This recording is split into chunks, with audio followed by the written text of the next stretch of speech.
The echo in the code. Part 2, for a long second, the tunnel is nothing but the sound of our breath. And the scrape of wheels on metal, the silver drive is a humming warmth against my palm. Like a heartbeat that is unmine, but has become mine to protect. Leo's eyes are closed. His chest rises in shallow, broken motions. I keep expecting him to blink awake and laugh at me for making a fuss. He doesn't, not yet. Beneath the skin of wires and data, he's whole. Leo, I whisper. Barely more than air. A static-laced breath answers. Then a voice that is impossibly my brother's. Elara. We are moving. I can sense the city's grid. So many paths, so much noise. They are close. My hands are shaking. I hate that they're shaking. The world has narrowed to a treadmill of tiny survival choices. Left now, right now. Push harder, until the only thing that matters is distance between us and the people at the door. I force my shoulders to remember how to be steady. We take the service route, because it is ugly and unlisted. Because when a place is ugly, the authorities tend to leave it alone. The tunnel smells of oil and old rain. A train rumbles overhead like faraway thunder. Neon leaks through grates and paints. Concrete in bruised colors. Camouflage, I tell him. More to steady myself than to instruct. For 2 minutes. Maybe 3. He folds our signature into the ambient noise of municipal beacons. The wheel care systems stutter and obey lights. Dim the world outside blurs. For a beat, the city becomes an unfinished projection. Leo hums. A sound between a childish song and an engine finding its rhythm. And the machine follows. We slip into an older district. A market under the viaduct. Stalls of battered electronics. Steaming food woman braiding a child's hair. Faces turned toward us. Then away. Here anonymity is currency. And for a while it buys us breathing room. An old man remembers my father's name. A vendor offers water without a question. A child hands me a paper cup and grins. Small kindnesses pile up like fragile scaffolding. And for that fragile moment, we are lucky. Luck is a dishonest friend. It smiles, then points you toward the next cliff. Footsteps answer at the far end of the market. Heavy, methodical. Agents. The market's hum skitters into panic. I feel the drive pulsing against my ribs. Its power state a quiet danger. There is a failsafe. A mask that will render the drive invisible. A mercy that costs battery life. 1 minute of invisibility is a shield. 2 minutes, and the drive sleeps. And if it sleeps, Leo fragments. No sleeping, I say. And I mean it like prayer. Help increases risk. The voice in my head answers. My brother's voice calm, precise. Like he used to be. But, a cluster of gray uniformed figures pours into the alley. Too many for the market to swallow without making noise. Shouts split the air. A vendor drops a stack of plastic bowls. A child begins to cry. I push, harder than I know I can, and the wheelchair responds. Wheels biting at cracked pavement. Leo whispers routing commands into my ear. Reroute left, then right. A detour through a forgotten courtyard, where a rusted service elevator hunkers like an old animal. We make the elevator.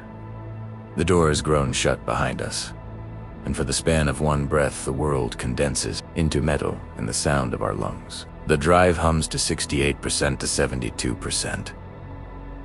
Every percentage a small stolen life. Outside, muffled footsteps pound, and a distant authority voice calls for compliance.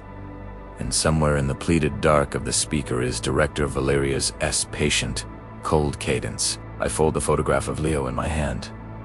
A seaside memory. Wind in his hair. That grin that used to break my chest with relief. I press it there like a talisman. Like proof that the thing inside the drive once laughed with a reckless, human joy. If we reach a safe node, I'd say to him, to myself, to the humming box, They co-infragment you, patch you into a distributed node.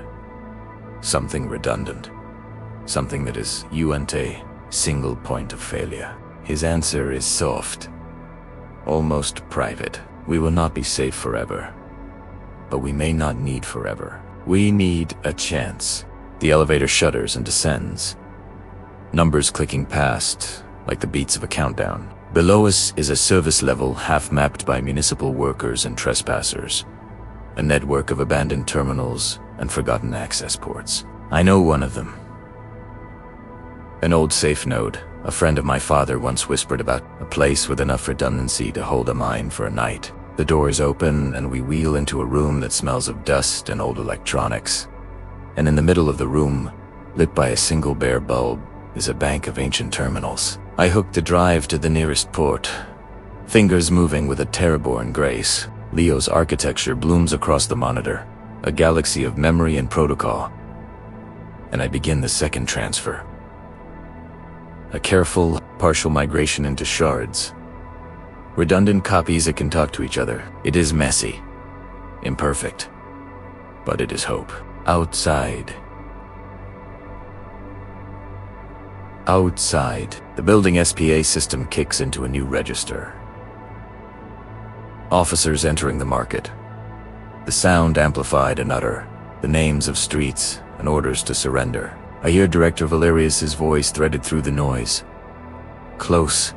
Too close.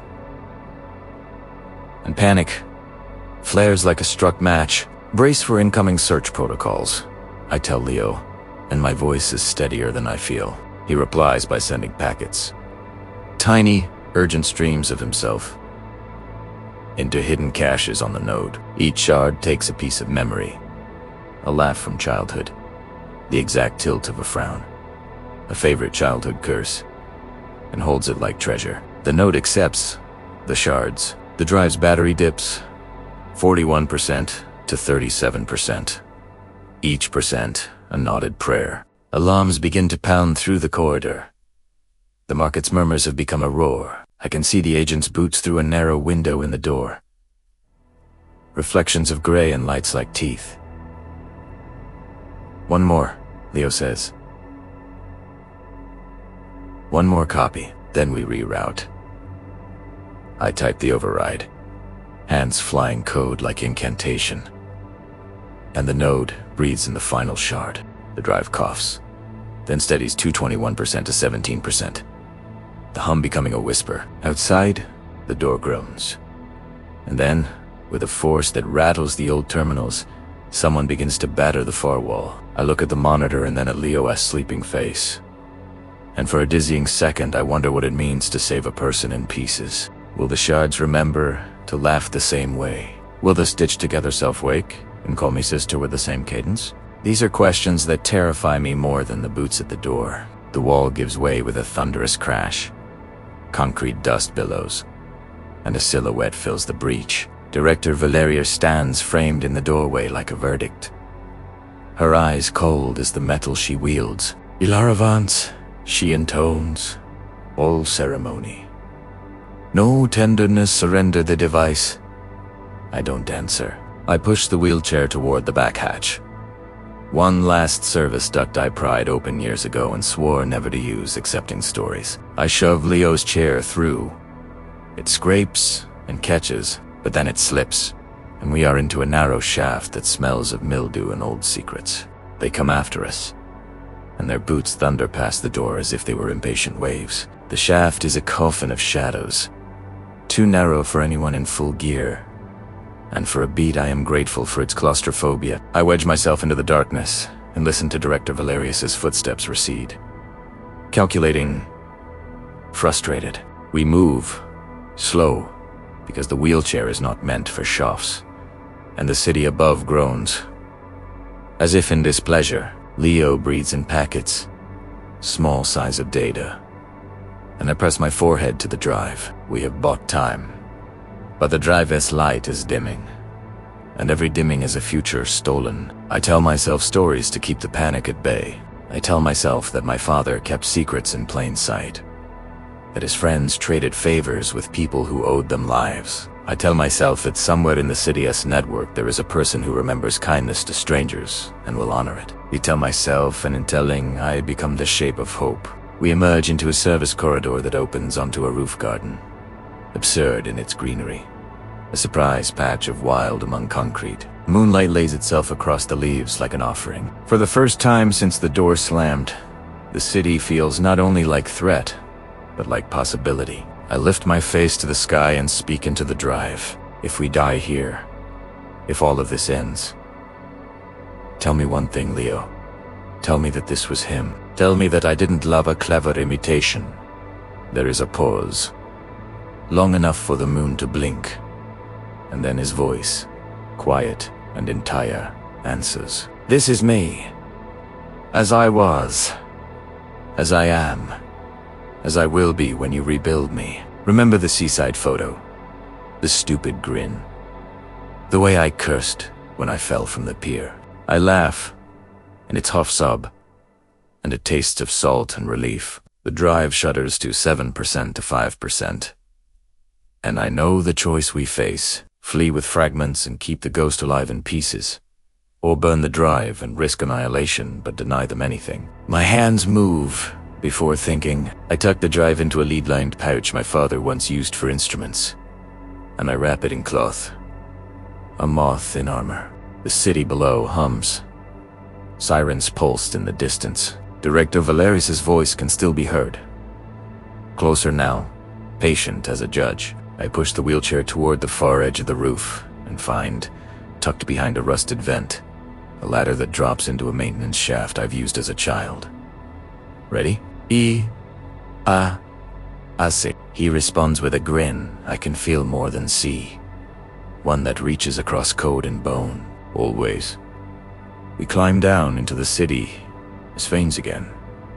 Into darkness that is less terrifying than the light. Behind us, the roofs. The market. The sound of boots and orders. And ahead,